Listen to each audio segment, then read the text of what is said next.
Sud Radio, les clés d'une vie, Jacques Pessis. Les clés d'une vie, celle de mon invité. 20 ans après son départ, Gilbert Bécaud demeure plus que jamais dans la note. Monsieur 100 000 volts sera-t-il considéré comme branché par les générations d'aujourd'hui et de demain?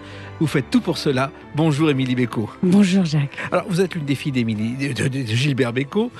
Vous avez réalisé un CD, un triple CD, Je reviens te chercher. C'est vrai qu'il est parti il y a 20 ans, il est urgent de venir le chercher. Donc on va le raconter à travers des dates clés.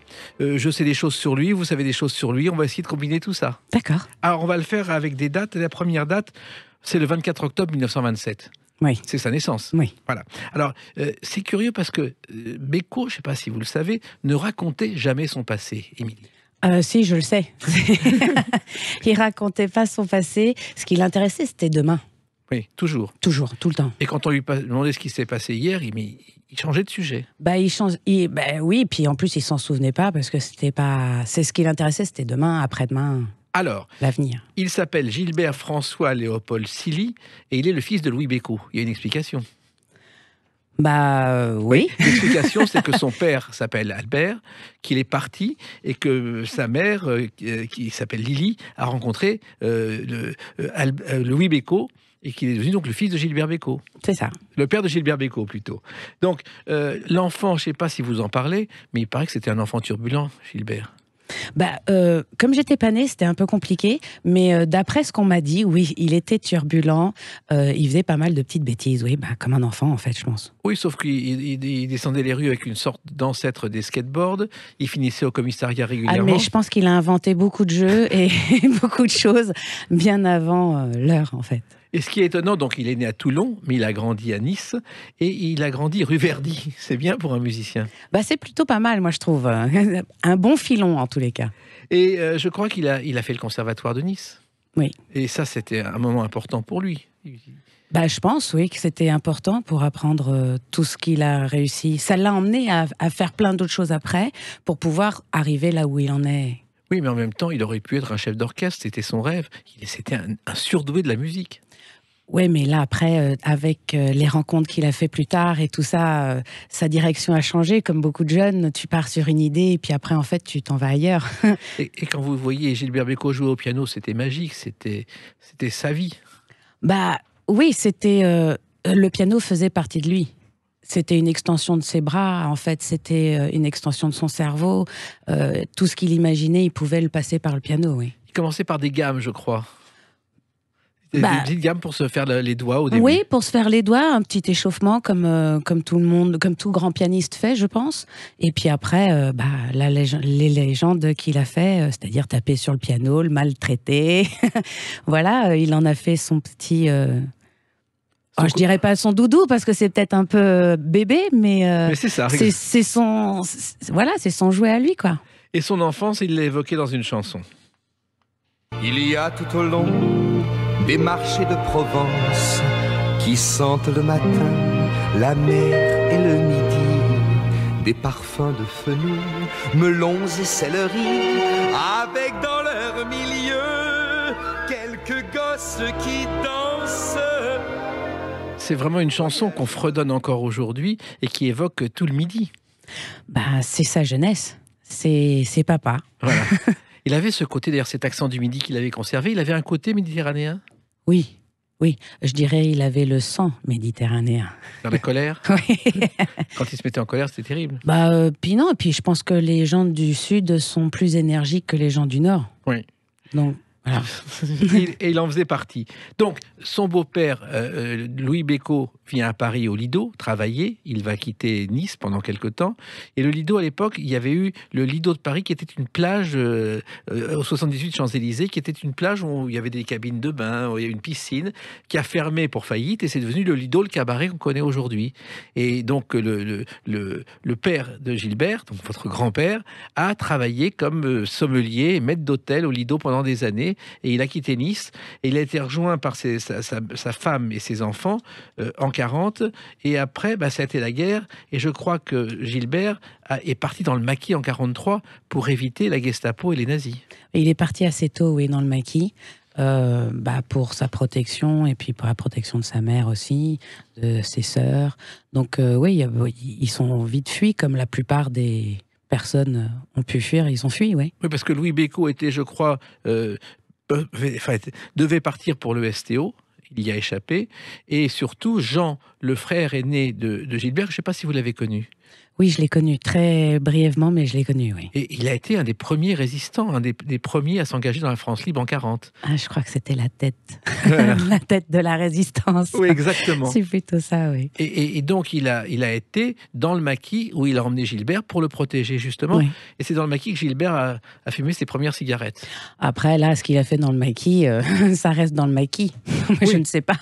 En fait, d'après les renseignements que j'ai obtenus, il a fait peu de choses. Il a fait quelques petites missions au désespoir de Jean, parce que c'était quand même dangereux. Il a fumé des cigarettes et il a fait un peu de musique avec les gens qui étaient aux alentours.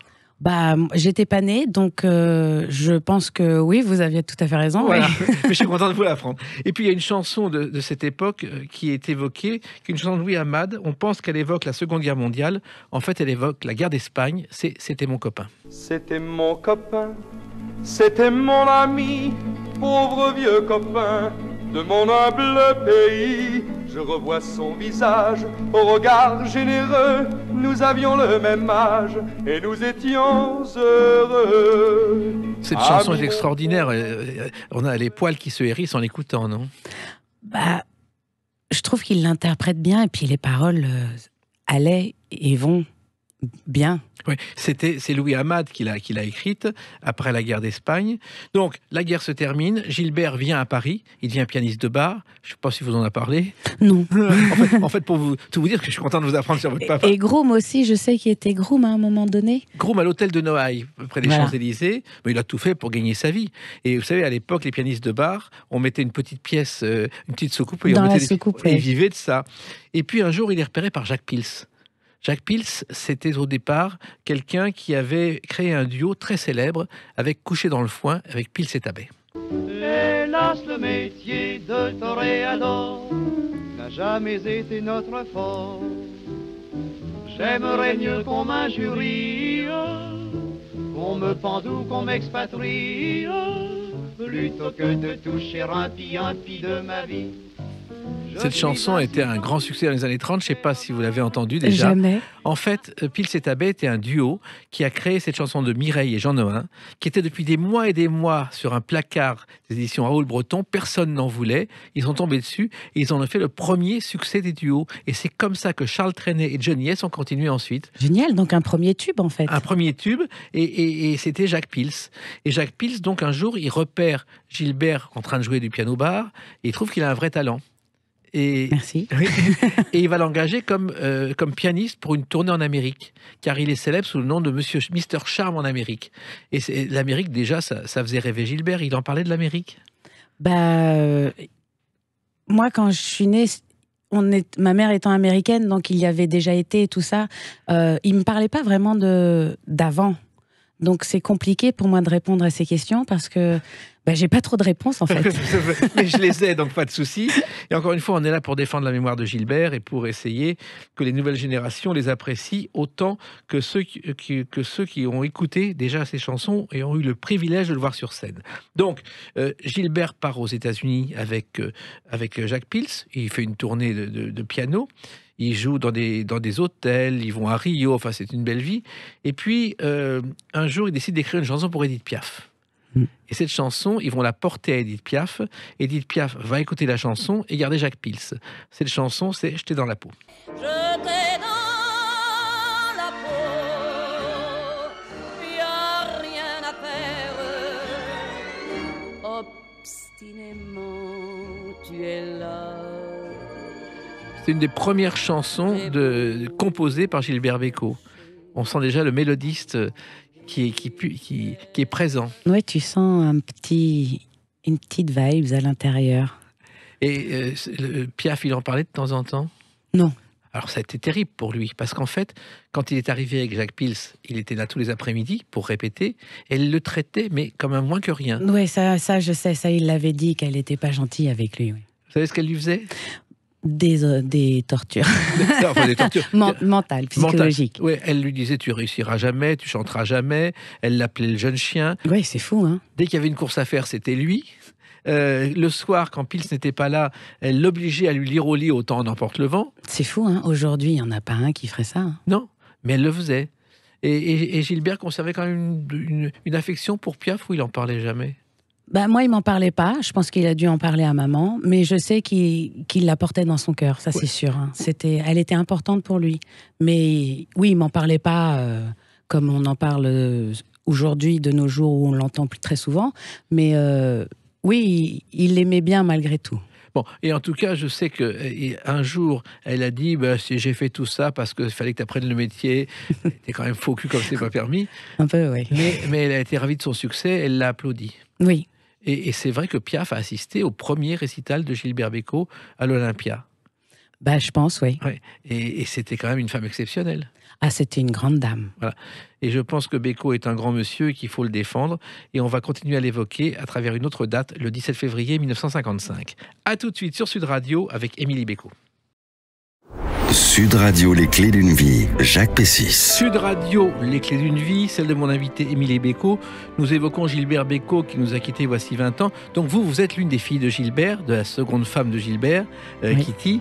Et c'est vrai que votre père, vous voulez vraiment défendre sa mémoire, c'est essentiel. C'est exactement ça, oui. On ne l'entend pas assez. Oui. Donc, faut revenir, il faut qu'il revienne.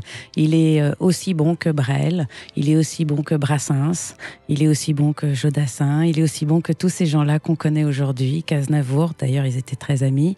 Donc, je vois pas pourquoi il est au placard.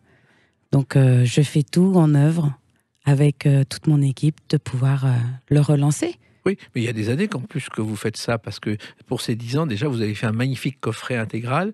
C'était un geste d'affection. Oui, complètement, oui. Parce qu'il y a des chansons incroyables qu'on a oubliées aujourd'hui. Oh, mais c'est fou, il y a des choses que je découvre encore aujourd'hui.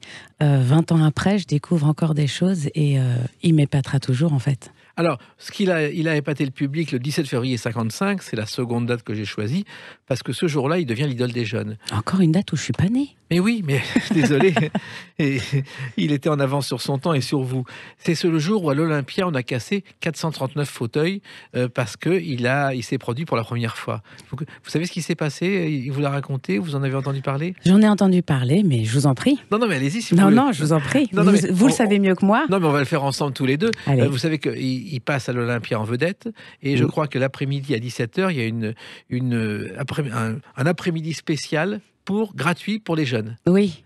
Oui, c'était, je sais plus exactement, c'est Louis Amade qui avait fait ça, non? C'était Bruno Cocatrix. Bruno Cocatrix. Oui. Et puis, oui, et puis en fait, ils s'attendaient pas à avoir autant de gens, et ils se sont retrouvés avec, je sais pas, 3000... Oui, 5000 personnes. 5000. Ouais. Voilà. Ils ont cassé les vitres et tout, ça a été hallucinant. Ça a été fou. Mais il est devenu la première idole des jeunes. C'est énorme, non? Mais il avait ce côté jeune en permanence, de toute façon. Bah oui, comme il regardait toujours demain, il regardait jamais derrière. Donc, pour lui, le passé, c'était passé. Oui. Et ce qui l'intéressait, c'était devant. Donc, oui, toujours cette énergie d'aller plus loin.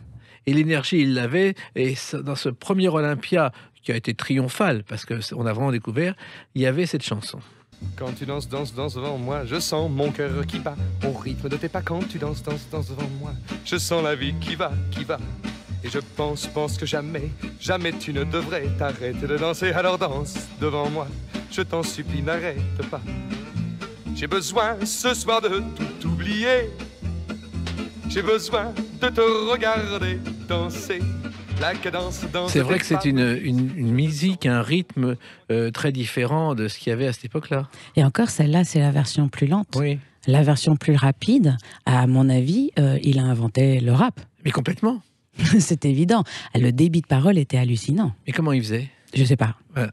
Je sais pas. Honnêtement, je sais pas. Il y a, je sais pas, une technique qu'ils ont, ces gens-là, qui ont ce pouvoir-là. Ouais, je sais pas. Alors, l'Olympia avait ouvert un an plus tôt, le 5 février 54. Cocatrix avait repéré Bécaud chez Piaf. Il l'avait fait, je crois, passer à Bobino, je ne sais pas si vous savez, en 53. Et il y a eu un gag extraordinaire, c'est qu'il arrive sur scène, le tabouret est trop petit, trop bas. Ah oui, et ils ont mis des bouquins Oui. pour le surélever. Ouais, ça, j'avais entendu parler de ça, oui. Et il n'y avait pas assez de bouquins, donc 2-3 fois ils sont pris. Et après, le rideau est tombé. Ah, ça, je savais pas. Voilà. Donc ça a été un peu paniquant, mais bon, ils s'en sont sortis. Et c'est vrai que le premier Olympia, il l'a fait en ouverture de spectacle avec Lucienne Delille et Aimé Barelli, et que ça a été un triomphe tout de suite. Et que Cocatrix a tout de suite compris qu'il y avait autre chose dans Beko. Bah, Cocatrix avait un bon flair. Vous l'avez pas connu, Cocatrix? Plus tard. Plus tard. Plus tard. C'était quelqu'un de débonnaire, de gentil. Il était toujours gentil avec nous.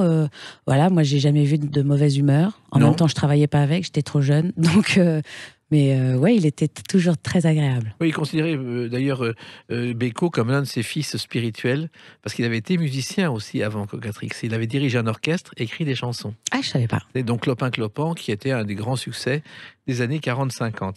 Alors, un personnage clé, Louis Amade. Oui. Louis Amade, je crois que Piaf téléphone un jour à Amade, lui dit: il faut que tu rencontres ce jeune, et le lendemain, il est sous-préfet à Versailles, il va voir Beko, c'est le coup de foudre.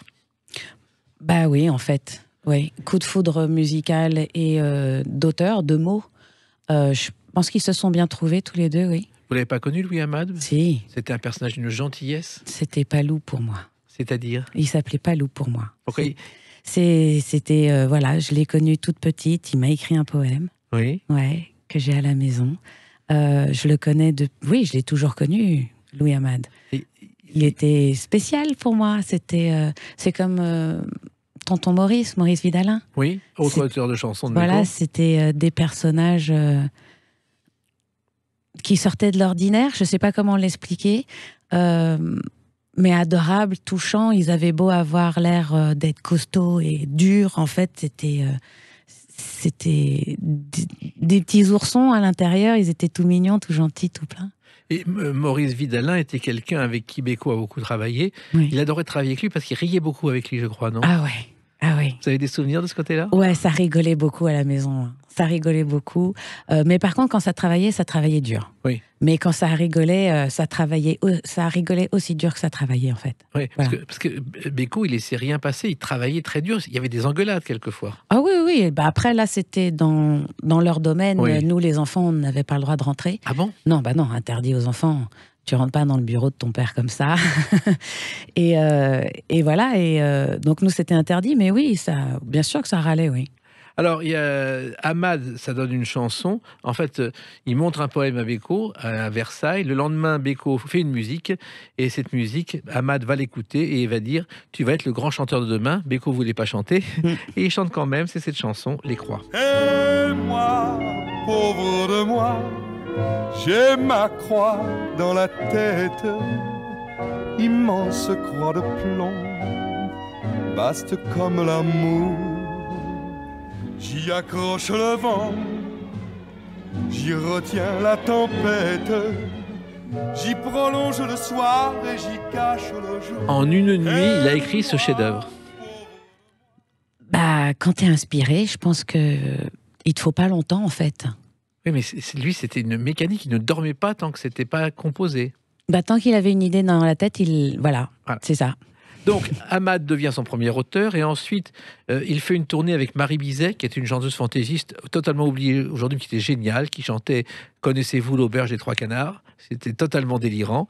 Et cette chanteuse présente Beko à Pierre Delanoë. Et ça va être tout de suite un coup de foudre. Delanoë, vous l'avez connu aussi. Oui. C'était un homme très sérieux, très rigoureux. Bah, moi, il m'impressionnait parce qu'il avait une très grosse voix. D'ailleurs, c'était son surnom, la grosse voix. Il était très impressionnant, il avait un charisme de dingue, mais impressionnant à la Sylvester Stallone. Oui.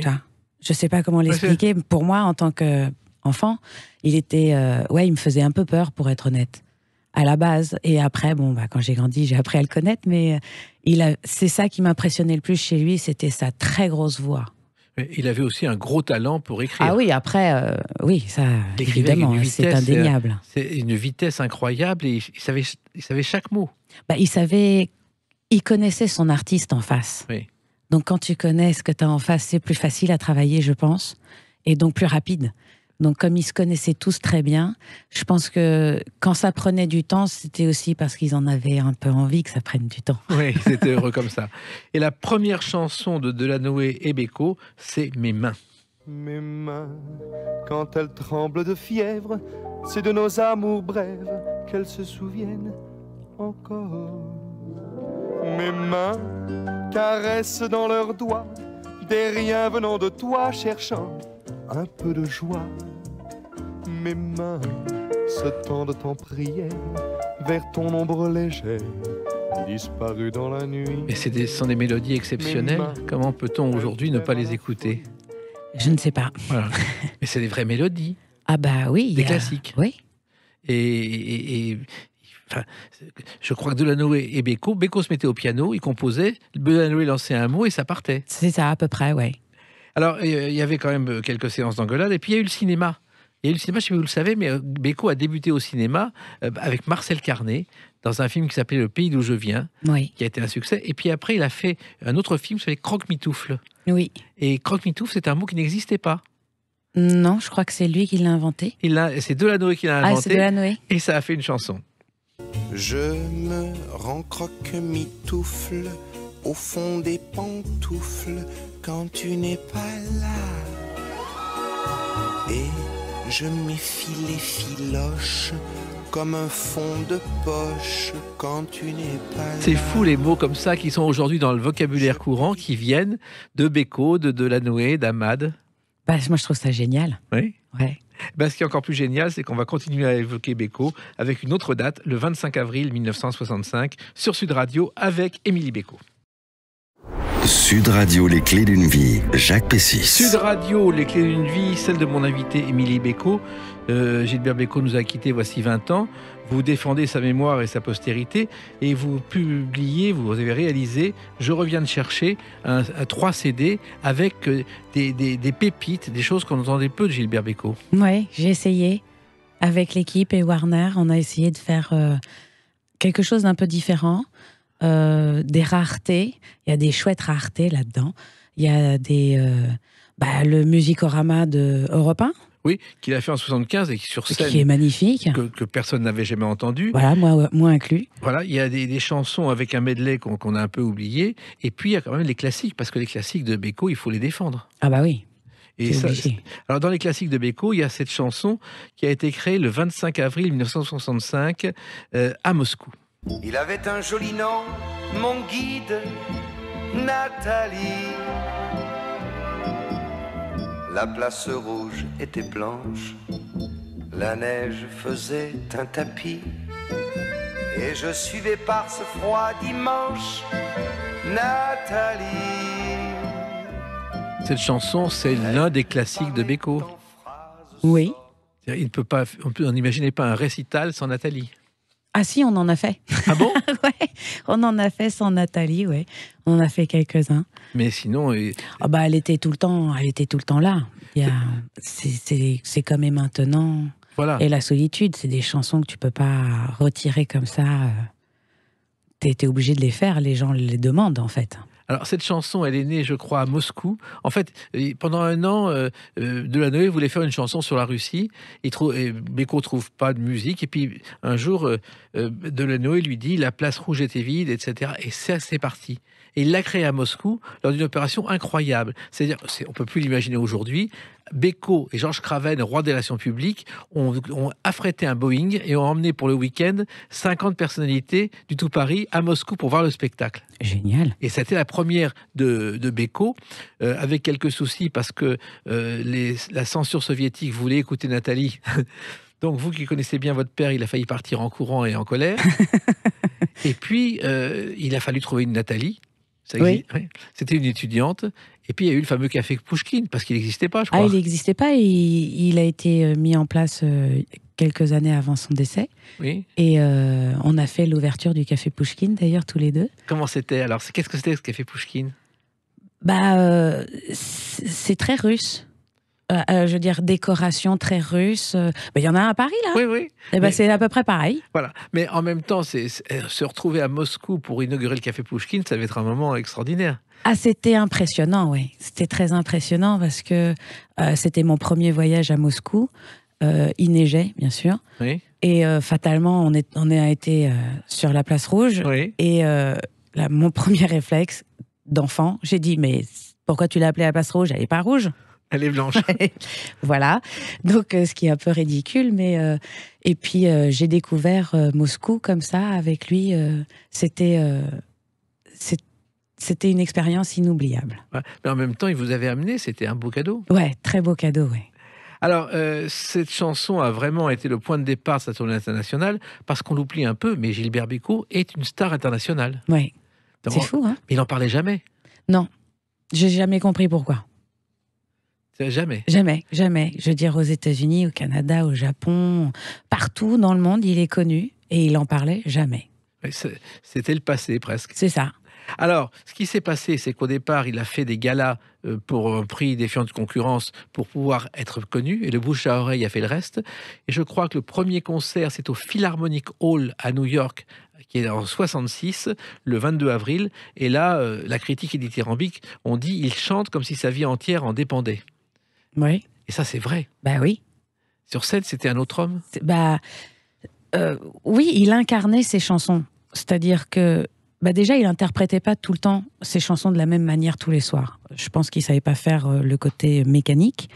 Par contre, il interprétait ses chansons de la manière qu'il se sentait ce soir-là. Donc, à l'instant T, en fait.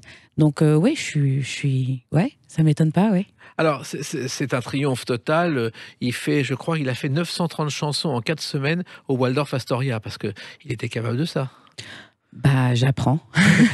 C'est énorme. Oui, mais il pouvait chanter 2-3 fois dans la même journée. Oui, facile. Comment il faisait? Parce que les artistes mettent 3 jours à se mettre dans un concert. Je pense que ça s'appelle café, et puis whisky et clope. C'est ça. Je pense, ouais. Parce qu'à un moment donné, il faut bien carburer quelque chose. Oui, mais alors justement, on le voyait toujours en scène sortir à un moment pour fumer, pour une bouffée de cigarette et une goutte de whisky. C'est ça. C'était une tradition? Non, c'était le whisky, c'était surtout pour la gorge. Il y en a qui préfèrent boire autre chose, surtout pour les cordes vocales. Lui, c'est que le whisky est gras. Oui. Donc voilà, c'est pour ça. Et puis la clope, parce que c'est une clope, quoi. Voilà, tout simplement. Il avait besoin d'une bouffée de cigarette. C'est ça. Mais il fumait énormément. Ouais. Et même à la maison, il fumait. Oui. Oui, c'était pas qu'à la scène. Voilà. Oui. Mais il ne pouvait pas faire autrement. Oui. C'était né justement pendant la guerre. Quand il était dans le maquis, il avait fumé ses premières cigarettes. C'est ça. Alors, il y a une chanson aussi très célèbre aux États-Unis. On va écouter la version américaine. What now, my love? Now that you left me, how can I live through another day? Alors, quand même, Bécaud a été chanté par Frank Sinatra et il n'en parlait jamais. Et j'en suis témoin, à chaque fois que je l'interrogeais sur le sujet, il passait à autre chose. C'est fou quand même, non? Oui. T'as Frank Sinatra, t'as plein d'autres chanteurs, des grands célèbres, Elvis Presley et compagnie, et il n'en parle pas. Bob Dylan. Oui, et il n'en parle pas. Voilà. Je trouve ça fou. Alors cette chanson est maintenant, elle est née, bon tout le monde le sait, je crois aujourd'hui, parce qu'il a croisé une jeune comédienne, Helga Andersen, dans un avion qui vivait un chagrin d'amour, et maintenant que vais-je faire, a-t-elle dit. Mais la version américaine, c'était extraordinaire, ça a été un immense succès. C'était plus fort que Stranger in the Night. Bah ouais. Je sais pas quoi dire, parce que oui, c'était très fort, et je pense que c'était inattendu pour papa aussi, que c'était aussi fort en fait. Ah, il ne pensait pas que ça marcherait comme ça? Je pense pas que tu t'attends à ce que ça marche autant quand tu fais une chanson. En fait, t'as l'espoir, mais t'as pas forcément.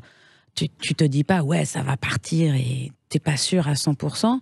Et là, c'est parti quoi. Et c'est parti. Je crois qu'il y a eu 600 versions de. C'est fou. C'est fou. C'est fou, mais à chaque fois il y a une version différente. Je sais pas, on en trouve des versions presque tous les jours. C'est fou, hein? Ouais. Et cette chanson, il l'avait quand même tout le temps à son répertoire, ça aussi. En français. Ouais. Il l'a jamais chanté en anglais. Si. Ah bon? Oui. Oui, quand il était soit aux États-Unis ou dans des pays anglophones, oui. Il la chantait. Oui, il chante dans la langue du pays, en fait. Ah bon? Il chantait certaines chansons dans la langue du pays, oui. Mais Aznavour faisait ça aussi. Il apprenait des paroles en japonais pour chanter au Japon. C'est ça. Papa, il a fait pareil. Ah bon? Oui.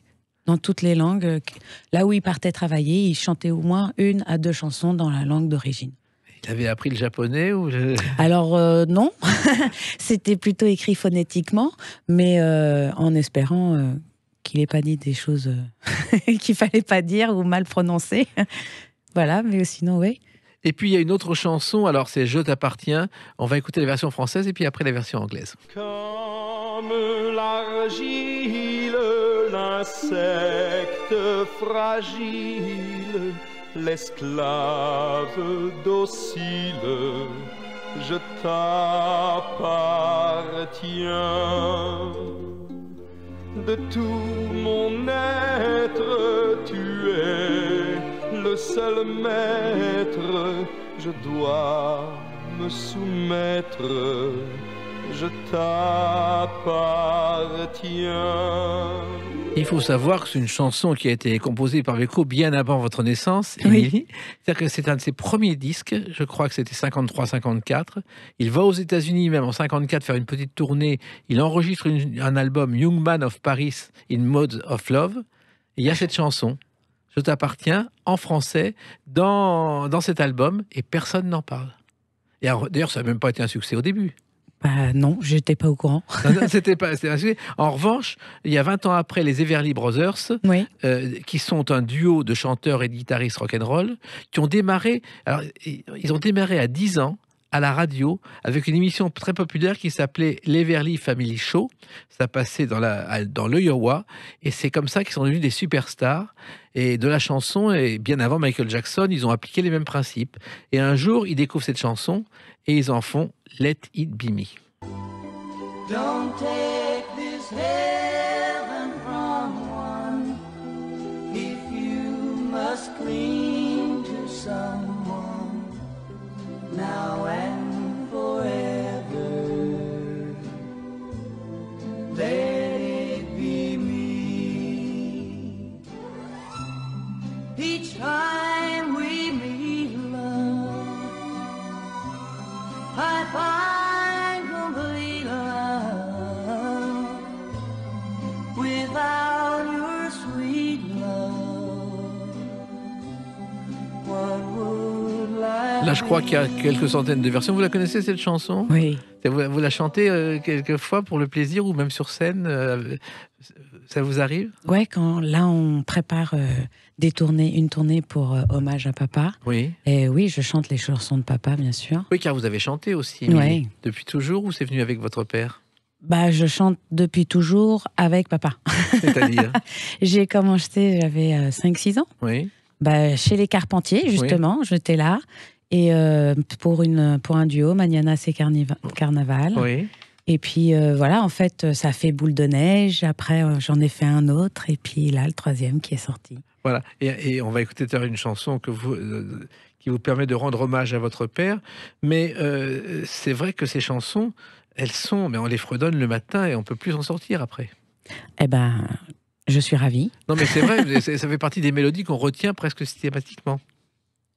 Bah, tant mieux. Oui.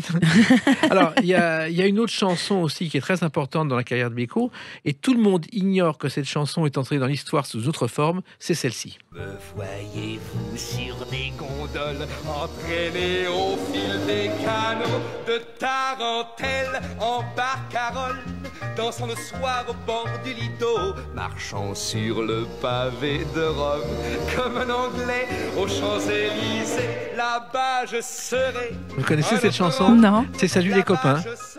Et Salut les copains a été... Eh oui, ça a été inventé dans une chanson de Beko bien avant l'émission de radio. Et Daniel Philippaki et Franck Thénault se sont inspirés de ce titre pour créer l'émission Salut les copains. Oui, ça, je savais. Voilà. Et c'est Pierre Delanoë, qui était à l'époque directeur artistique d'Europe numéro 1, ça tombait bien, qui a arrangé les affaires pour que les droits de la chanson puissent servir de générique. Et ben voilà. Et il y avait aussi Achetant des têtes de bois. Oui. Ça aussi, c'est Ça papa. aussi, ouais. C'est papa, ouais. Une chanson des années 60. C'est fou, hein? C'est fou. Mais est-ce que autour de vous, les gens savent que Salut les copains, Achetant des têtes de bois, c'est Beko? Je crois pas, non. C'est fou, hein? Bah, je crois pas. Les jeunes ne le savent pas aujourd'hui. Voilà, c'est...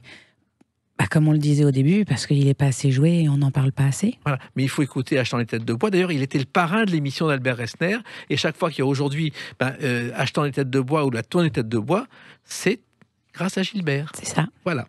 Eh ben, on va continuer à en parler et essayer de le faire un peu mieux connaître avec vous, Émilie Bécaud, et avec moi modestement, avec une autre date, hélas très triste, le 18 décembre 2001.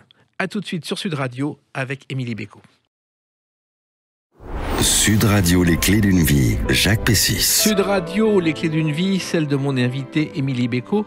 Nous célébrons aujourd'hui les 20 ans de la disparition de Gilbert Bécaud avec ce coffret. Je reviens te chercher que vous avez réalisé, Émilie, pour que justement la jeune génération découvre le génie musical de Gilbert Bécaud et son énergie. Donc le 18 décembre 2001, il rejoint les étoiles, il disparaît, il nous quitte. Ce qui est une stupéfaction, parce que personne n'était au courant. Moi, je l'avais vu quelques mois avant, il était en pleine forme, il a vu un premier cancer dont il avait guéri. Il n'a rien dit à personne, il est parti discrètement. Oui. C'était son vœu, c'était... Oui, c'est ce qu'il voulait. C'est ce qu'il voulait.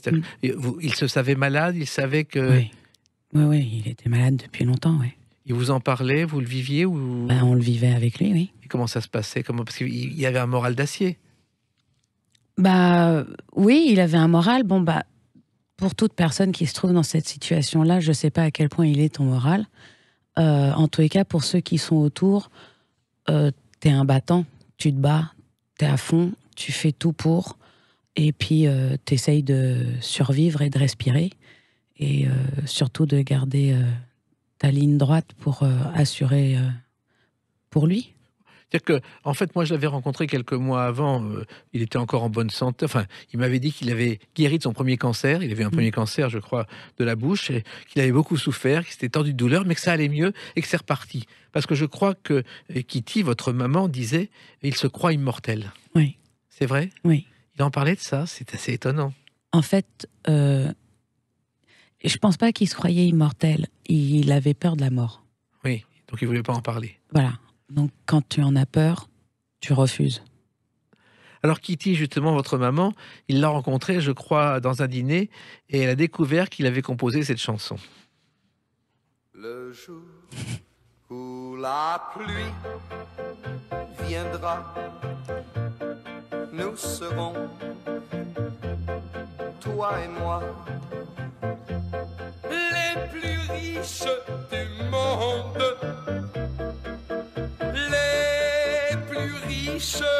Du monde, les arbres pleurant de joie offriront dans leurs bras. Encore une mélodie qu'on fredonne et que votre maman a fredonné, je crois, dans ses très jeunes années. Émilie. Oui, mais en version anglaise. C'est-à-dire? The Day That the Rains Came Down.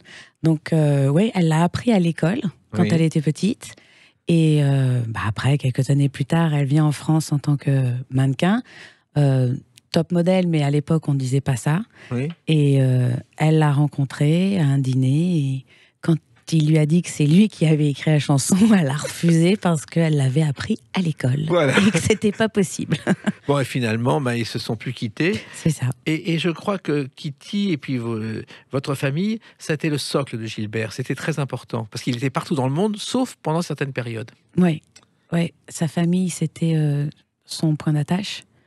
La maison, les enfants, les anniversaires, Noël. Très important, tout ça. Dans ces cas-là, interdiction de prendre des galas, d'aller dans un studio, de faire une télé. C'est ça. Et comment ça se passait alors dans ces moments-là? À la maison, oui. Super. C'était le bazar. Oui, parce que papa était très jeune dans sa tête. Dès qu'il y avait une bêtise à faire, c'était pas le dernier pour y aller. Il était plutôt content de participer. Donc, si c'était pas lui l'investigateur des bêtises, ouais. Quel genre de bêtises? Je sais pas, plein de choses.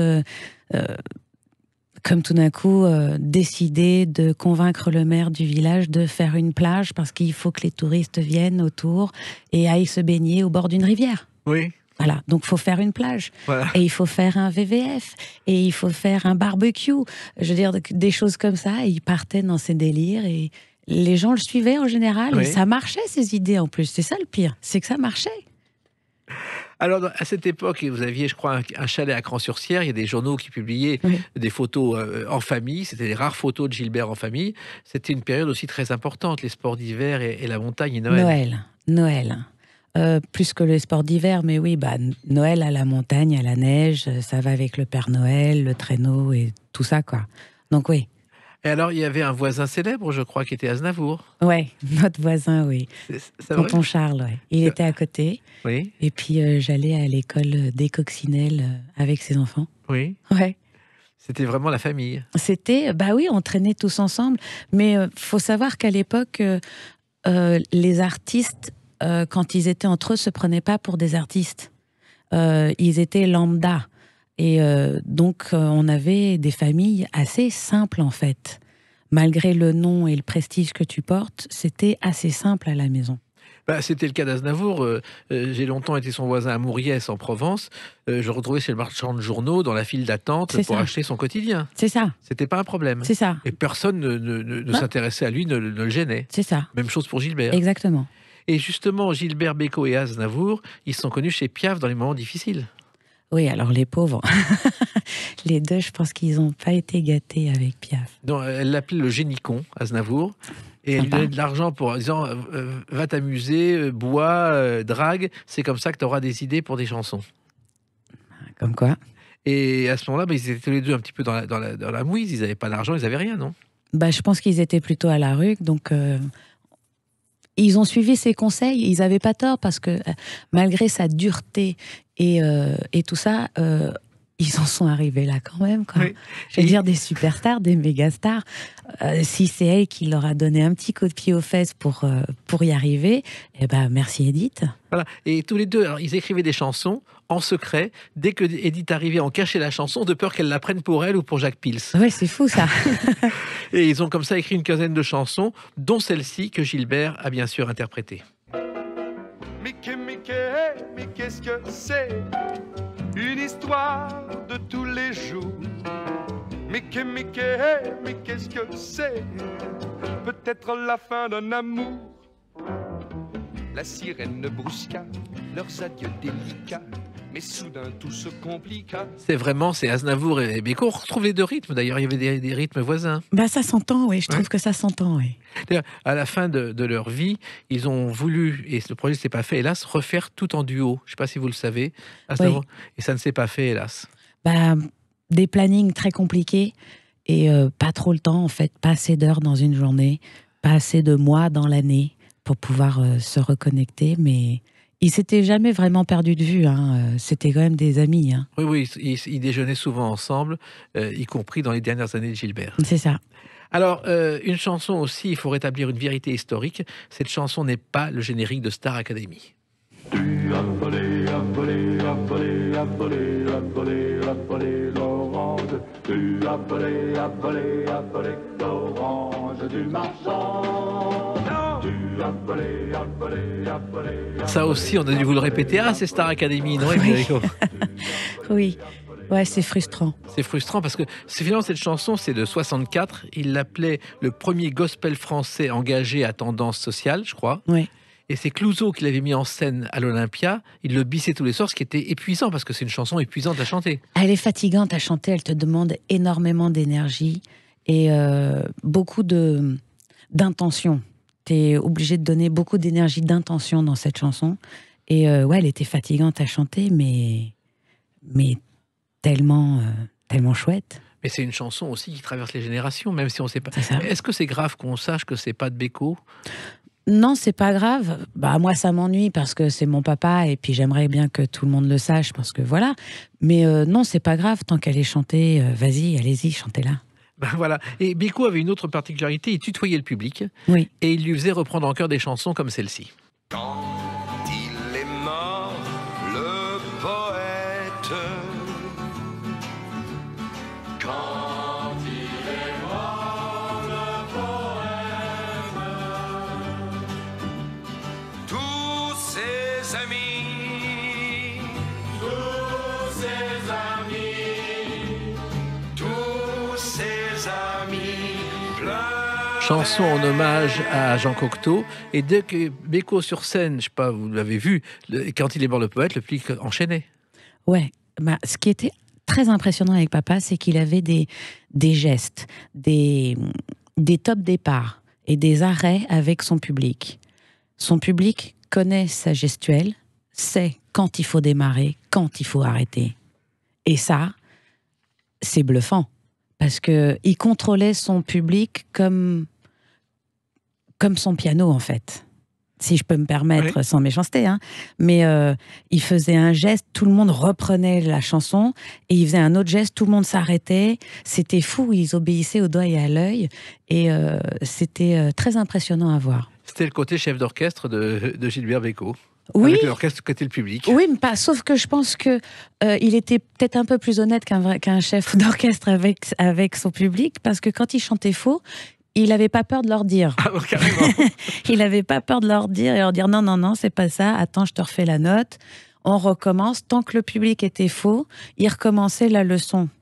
Quand le public le faisait bien, à partir de ce moment-là, la chanson pouvait continuer. Quand il est mort, le poète, c'est un hommage à Jean Cocteau, qu'il a connu dès ses débuts. Louis Amade lui a présenté. Et Cocteau a fait un petit dessin avec Bécaud représenté en ange. Ensuite, il l'a vu à l'Olympia. Il dit non, non, c'est pas un ange, c'est autre chose. Et quand Bécaud a eu son premier disque d'or, il a fait faire 12 disques en chocolat. Il y en a eu pour le président de la République, Vincent Auriol, et un pour Jean Cocteau. Ah, je savais pas. Ah, il y a des photos qui existent où il croque ce disque en chocolat. Alors, vous avez aussi travaillé, Émilie, Oui. avec Gilbert Bécaud. C'est né comment? Vous avez fait la régie pendant des années. Bah, c'est pas né comme ça, en fait. J'y suis arrivée tout doucement à force d'être là pendant les vacances scolaires, d'être en tournée avec lui.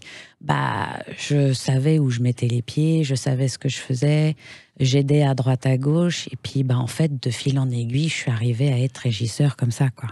C'est pas quelque chose de défini d'entrée. Être régisseur ou régisseuse d'un monstre comme Bécaud, qui a le trac avant d'entrer en scène, qui se ronge les ongles, qui sourit mais qui est angoissé, comment on fait? Alors, en tant que régisseur, tu es solide, droit dans tes bottes. Et tu lâches pas l'affaire. Parce qu'on peut la lâcher avec Bécaud? Ouais. Oui, parce que bah, s'il te dit non, et bah, c'était non. Par contre, moi, si j'estimais que c'était oui, je tenais tête. Voilà. Bah, c'est peut-être aussi mon côté papa, fille, et un peu tête de mule aussi. Et dans cet album, vous avez réalisé un duo virtuel qu'on va écouter, My Emotion. You can make me all my emotion. All emotion. Nothing matters to me now but following the feeling That I know. Alors, qu'est-ce que c'est que cette chanson qu'on connaît peu et pourquoi ce duo virtuel, Émilie Bécaud? Pourquoi pas? Oui. Bah, en fait, c'est une chanson que papa a écrite pour Demis Roussos. Oui. Et bah, on n'a pas vraiment fait attention parce qu'il y avait marqué Demis Roussos. Donc voilà, c'est comme ça que ça a commencé. Et puis, bah, en fait, après, on a écouté et puis on s'est aperçu que c'était pas Demis Roussos, c'était papa. Oui. Et que la version française que bah, Demis Roussos l'avait faite. Voilà. Donc du coup, on s'est dit pourquoi pas. Et je pense que j'ai un peu saoulé tout le monde en chantant. Et vous aviez envie de Voilà. chanter cette chanson? Bah oui, et c'était pas forcément écrit, prévu comme ça. C'est venu plutôt logiquement, je dirais, instinctivement. C'était pas quelque chose de forcément recherché tout de suite, en tous les cas de ma part. Mais voilà, ça s'est fait et j'en suis très contente. Et c'est un message d'amour que j'ai pour mon père. Mais c'est aussi une chanson que tu peux chanter à ta femme, à ton mari, à tes enfants, à ton cousin, bref, à n'importe qui que tu aimes et qui te manque, ou juste à ton mariage pour dire à ta femme ou à ton mari futur que tu les aimes, quoi. Une chanson méconnue de Bécaud au milieu d'autres, et nous on l'aime et il nous manque. Et cet album, Je reviens te chercher, que vous avez composé, j'espère qu'il fera découvrir le génie musical de Bécaud aux nouvelles générations, Émilie Bécaud. Moi aussi, j'espère. Merci d'avoir évoqué votre papa, et puis continuez ainsi, ne changez rien, parce que c'est essentiel. Merci de m'avoir invité, Jacques, c'est très gentil. Les Clés d'une vie, c'est terminé pour aujourd'hui, on se retrouve bientôt. Restez fidèles à l'écoute de Sud Radio.